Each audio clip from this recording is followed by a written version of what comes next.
नमस्कार, मी शामराव मोकाशी, अध्यक्ष राजाराम बापू पाटील रिक्षा संघटना. आणि आता महाराष्ट्रातील आरटीओचा बाजारच उठणार आहे. आरटीओची संख्या मोठ्या पद्धतीत वाढणार असून आता आरटीओना पेपरलेस सेवेनंच काम करायचं आहे. आणि आम्ही तर सरळ शासनाकडे तक्रारी केल्या आहेत. आता डेपोटी आरटीओ नको, सहाय्यक परिवहन अधिकारी कार्यालय, महापालिकाच्या ठिकाणी एक कार्यालय आणि 2 तालुक्याच्या ठिकाणी एक कार्यालय, जवळजवळ अशी 250 कार्यालय महाराष्ट्रात बनतील. आणि आता लवकरच ठाणा आरटीओ आणखीन कल्याण आरटीओमध्ये बदलापूर आरटीओ होणं सुद्धा सहाय्यक परिवहन अधिकारी गरजेचं आहे. उल्हासनगर महापालिका आहे तिथंही होणं गरजेचं आहे.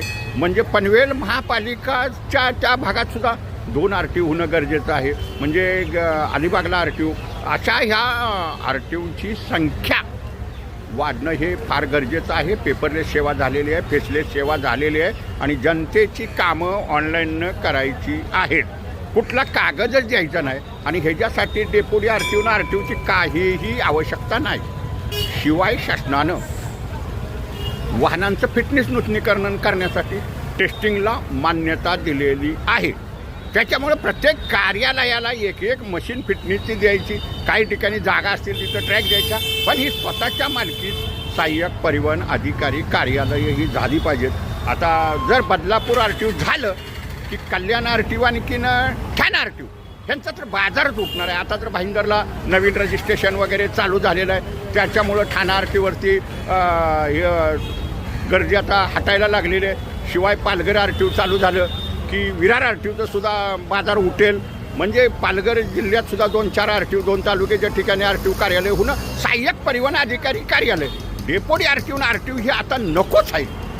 कारण नुसती पदं भरण्यासाठी काही गरज नाही. आणि जर बदलापूर आरटीओ झालं तर अजून लवकरच होईल ते. आणि उल्हासनगर महापालिका बी आहे तिथंही आरटीओ झाल्यानंतर कल्याण आरटीओचा सुद्धा बाजार उठणार आहे. म्हणजे राज्यात सर्वसाधारणपणे 250 कार्यालय, सहाय्यक परिवहन अधिकारी कार्यालय ही होणं फार गरजेचे आहे.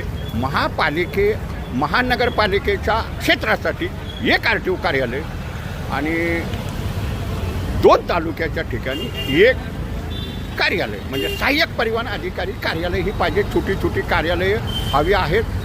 जवळजवळ तिथं 30-35 कर्मचारी, 8-10 इन्स्पेक्टर, आणखीन 2 सहाय्यक परिवहन अधिकारी. बस काम फटाफट ऑनलाईननं काम करायचं आहे. आता वाहनांचे SP कॅन्सलचं सुद्धा 100% फेसलेस सेवेनं गेलेलं आहे. आता कर्ज फिटलं की बँकाच अपलोड करणार पेपरचे. त्याच्यामुळं आरटीओचा बाजारच उठणार आहे.